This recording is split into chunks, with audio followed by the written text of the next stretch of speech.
Grace Rains, and today we're going to talk a little bit about exit strategies and M&A. I'm joined today with Kenny Kinley. Welcome, Kenny. Thank you. Glad to be here. You want to tell us a little bit about yourself first? Sure. My name is Kenny Kinley. I'm the president and CEO of Ascend Technologies, and also a fairly experienced investor. I've been participating in investments mostly in Arkansas for the last 15, 20 years.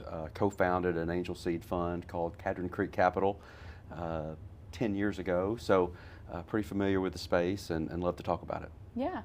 So exits and M&A. So I want to start talking about what are the most common exit strategies that investors see when they put money in investment. How are they getting that money back out?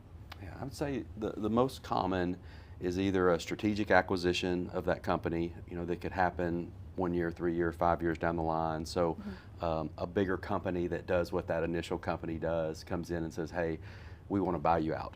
That's probably the most common. And the second would be what's called more of a secondary sale, where a bigger investor comes in and buys out either a percentage of the company or maybe the whole thing, and then takes the initial investors out and they get to cash out then. Those are probably the two most common types.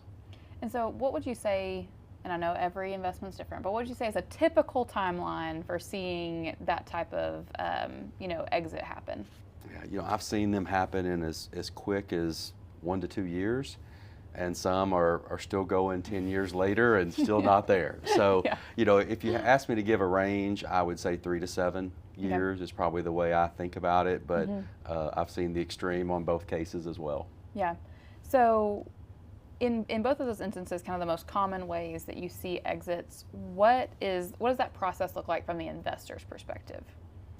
There's really two different scenarios when you think of it as an investor. One is if you're a majority investor. If you come in with a founder and you put up enough capital to be greater than 50% owner, right? You're a majority investor, then you're going to be pretty active in that business, right? You're going to be, I kind of use the car analogy, right? The founder's driving the car, and if you're a majority investor, you're the co-pilot, right? You're going down the road together. Whereas if you're a minority investor, if you put, say, $25,000 into a company and you get 5% of that company, right? You're a minority investor, then you're in the back seat, right? You're really kind of just along for the ride. So a lot of the type of investment, when you kind of go through the process, it really depends. Are you a majority investor or are you a minority investor? So talking through kind of strategic acquisition versus that secondary sale model, what do you feel like the pros and cons are of either one? Yeah, on the strategic acquisition, that's usually a bigger company that's going to come in and just buy out the investors, roll it into their company's model, and so from an exit standpoint, that's usually favorable. Yeah. Whereas a secondary investor comes in, they may want to put additional capital in. Let's say you put in $25,000. Well, the business is scaled, and now it needs $500,000 of investment. So the advantage there is you're able to get a return on your investment, but you could also continue to participate in that. So strategics may let you stick around, to continue to ride, but it's less likely. Whereas in a secondary sale from a bigger investor, they may let you, maybe pull some of your money out, but then continue to roll into a future phase. Yeah, absolutely. So taking a step back, kind of pre-exit, how can investors maximize their, upside on the back end once an exit happens on the front end when they're negotiating a deal? I think the most important thing is to do your homework on the company that you're going to invest in. As I think about examples from our fund back in the day, when you would have someone come in and be, they're passionate, this person's got a business problem they're going to solve, they just need to raise capital, right? And you really invest, you're betting on the person, right? You're betting on that founder or that founder's team. And so that would be my advice on the front end if you're interested in getting into this, is really do your homework on the team. And make sure not only do they have a real business problem they're trying to solve and that they've got a business plan and all the things you would expect, but also that you feel really comfortable that you're making a bet on them, that they're going to be able to drive a good outcome. Yeah. So as far as terms go, when we're looking at kind of early structures of deals, where do liquidation preferences play in kind of, the terms you're negotiating on the front end? How do those play in the exit world? Yeah, I think it's really important to understand kind of how the liquidation terms work. So really what that means at a high level is who gets paid when, right? So that business sells in 3 to 5 years. typically it looks like you pay off the debt if there's any debt on the business. The preferred shareholders get paid next with probably some kind of rate of return on their investment, and then the common shares are paid. So really understanding on the front end when you're making that investment, again, if it's a $25,000 investment or a $200,000 investment, knowing kind of where you are in that liquidation chain, and none of those are bad, but it's just important to know up front.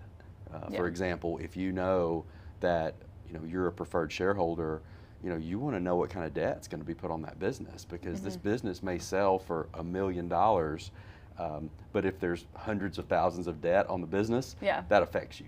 So again, it's not a right or wrong, but I think on liquidation, you just need to understand how that works on the front where end. you're at in the food chain. Where you are in the priority. Yeah, and so along the same lines, participation rights, where do those fall as far as how they play out in an exit outcome? The important part in the participation rights is just that is really about understanding when there's an event in the future, how that works, right? Who gets to do what? Are you going to cash out immediately? Do you get to participate in a future round? So if you put $25,000 in a business and they're able to grow and scale, there may be an exit event or an opportunity, but you may want to continue to participate in that. So understanding kind of what your rights are in the front end is important to know. And the best examples I've seen is where someone puts in, let's say, $25,000, and the business does really well and grows. Well, then there's an event where you're able to maybe get your capital back. So let's say your 25 is now worth 50. You're able to actually get your capital back at that event. So you get your 25 back, and then the 25 of profit you roll into the new deal. Right? And so then that's going to continue to multiply and grow. So when you think about participation, I encourage people not to think of it as a one-time event. This may be a business you want to continue to be involved in. Yeah. In Cadron, we had several that got to an exit fairly quickly, 2 to 3 years, and because of the participation rights, we were able to keep our money in it and continue to see that grow. And we've seen that be a pretty significant outcome for us. Yeah. That's fantastic. So same question with drag-along, tag-along rights. How do they play? Yeah, so I know I keep repeating myself, but it's going to depend on if you're a majority interest or a minority interest, right? So the way a drag-along works is the majority shareholders get to decide the rules, right? The minorities are literally drug along, so they set the terms. You're really a passive investor as a minority holder. So, and that's not a bad thing. It just means, so in my company, that's the way we operate, right? The group that owns us has a majority interest, and I'm a minority shareholder, and so I get drug along with whatever they want to do, right? Which is fine. Whereas tag along is a little more favorable for the minority. You actually get to participate. So if the majority shareholders decides to sell to a strategic, let's say, and roll 50% of their proceeds in, with tag-along rights, you're able to say, yeah, I want to do that too. Yeah. And so, if you're a majority shareholder, you want drag-along rights for your minority. If you're a minority interest, you want tag-along if you can get them. But again, neither one's bad. It just goes back to understanding on the front end what those ground rules are. Yeah, absolutely. So now the fun stuff. Let's talk about tax implications at an exit event. What does that look like? So I'll warn you on the front end, I'm a CPA, so I think about taxes probably more than I should. But again, it's important to understand what those are. So especially if you're new to the investment game, consult with your CPA on the front end.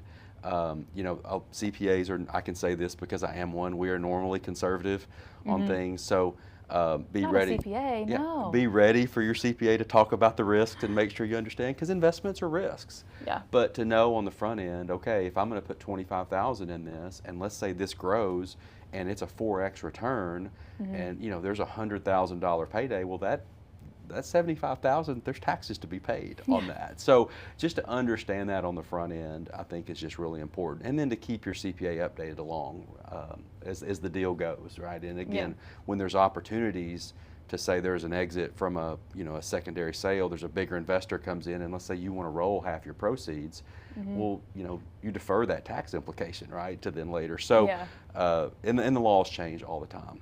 The other big advantage is, especially in Arkansas, there's some advantage with state tax credits. In Cadron, we were able to really benefit from doing some investments because there were some tax credits that were available for investors then that really helped the return for the investors. So understanding what the tax credit possibilities are, and then working with your accountant to make sure you've got those accounted for. Yeah. So, as an investor, how can you participate to ensure a better exit potential for the startups that you're working with, or help to push, valuation forward, or just, or push exit opportunities forward, in the seat that you sit as an investor? I think this is one of the biggest missed opportunities that I see with investors and with founders is you both want to be successful. And so as an investor, you can be one to share your experience, share your network, which is a really big deal. So I encourage people, don't think of it as you're going to put 25,000 in this fund or you're going to put 25,000 in this company. Don't just sit back and, Yeah. and sit on the sidelines. Like, offer to help. Now, the founder may or may not want your help, but if Yeah. you're sharing your network, for example, to say, here's a product or service that this company offers, go share that with your network, right? Because if that works and that business grows, you both benefit from that. So Yeah. I think that's the best thing you could do. And I mean to be active, you're not trying to get involved in the founder's business or run the day-to-day, but be a cheerleader for them. Be an encourager, share your network, share ideas with them. I think that's an opportunity that a lot of people miss. Yeah. And I think that's the biggest way you can help your investment be successful is to participate. Yeah. So I want to transition to talking about kind of lessons learned from successful exits. So what are some of the themes that you've seen from successful exits that you've been a part of, or successful startups you've been a part of? You bet. Several come to mind. One is just, and I mentioned this earlier, just the team that you're betting on, right? When you're going to invest, spending some time to get to know the team, understand their vision, their business plan, what their exit plan is. I think that's something on the front end. People get enamored with a startup, that it sounds great and it's exciting and maybe it's high tech and AI and all the things, but there's not a real clear exit strategy. Yeah. So I think that's one of the best things you can do as an investor is make sure you understand, okay, these are the types of companies that would buy this company someday. Yeah. Or there's other investors that are larger that would be interested in this kind of business. Understanding that on the front end. I think that's really important. And then spending time to make sure if you're going to invest your money, are you comfortable with this team? Are you willing to bet on this team being able to go to a successful exit? The other part is a really good, thoughtful due diligence process to really dig in. So you've got to get beyond the 10 slide PowerPoint deck. And it's okay, how does this really work? What's the technology behind this? Or what's the business solution you're trying to solve? And really understanding. Due diligence is really important because that's when you go from the 30-minute pitch that sounds good and everybody sounds good to, okay, let's really go try to figure out how this is going to work. So I would encourage investors to dig in on that, participate, ask lots of questions, get outside opinions. If it's technology space and you're not a technologist, have somebody that's a technologist look at it. And so I think that's a really good strategy too. And then the other is just to understand kind of what you hope for or expect from a valuation perspective. So if I'm going to stay with the 25,000 example. If you're going to put 25,000 in, and let's say your expectation is a 10x return, that's what you expect. The type of company you invest in needs to be one that can scale to that and has the potential. Whereas if you're on the more conservative and you're like, okay, I'd be fine with a 3x investment. Well, there's probably a wider pool of companies you could invest in. So I think kind of understanding what your goals are, again, it doesn't mean you're going to get it. There's risk within the investment, but to kind of know, okay, I really want this investment to be a big one, or I'm okay with a 2 or 3x return. I would know that on the front end, and kind of because that dictates the type of company that you'll invest in. So outside of that, around just kind of not having clear expectations, what do you feel like the biggest mistakes that investors make in an exit situation? Yeah, I think when you get to the exit is what I've seen people do, especially if you're a minority investor, is to get too greedy, right? You just want it to close. You're just trying to get the deal done, and you don't take the time to look at it and say, okay, is this something that I may want to continue to participate in? Or make sure you ask lots of questions on the front end. So exits take time, right? There's whether it's a strategic or whether it's a secondary investor, they take time. And so I think just being patient, make sure you ask all the right questions, and at the end of the day, you've got to trust your founder. I think that's something too. Is this person who founds the business, that leadership team, they know the space better. They've spent the time, and so I think sometimes I've seen investors maybe be a little bit more opinionated than they should. And I think you made this bet 2, 3, 5 years ago. Trust your team. You did that due diligence on the front end to make sure you felt good to invest in them. So, trust them to do the right thing. I think that's the most common. So where do you see that clashing happen between founders and investors kind of around the exit time? I think it goes back to that valuation expectation is, okay, what are we looking for here? Yeah. And the challenge is a lot of things can change, right? The day you make an investment 5 years from now, you may be in a different situation. Yeah. So I think that's where on the front end, making sure you understand those expectations and then continuing to trust the founder. The market dictates what a business is worth. That it's just the time it is, what the multiples are, what the valuation is. So I think there will be some tension in that. But ultimately, especially if you're a minority shareholder and you're in the back seat in that example I gave earlier, just go along for the ride, right? Be thankful to be there and participate and trust that your founder and your majority investors are going to take care of you. And the other part is if you're a majority investor, to trust the founder.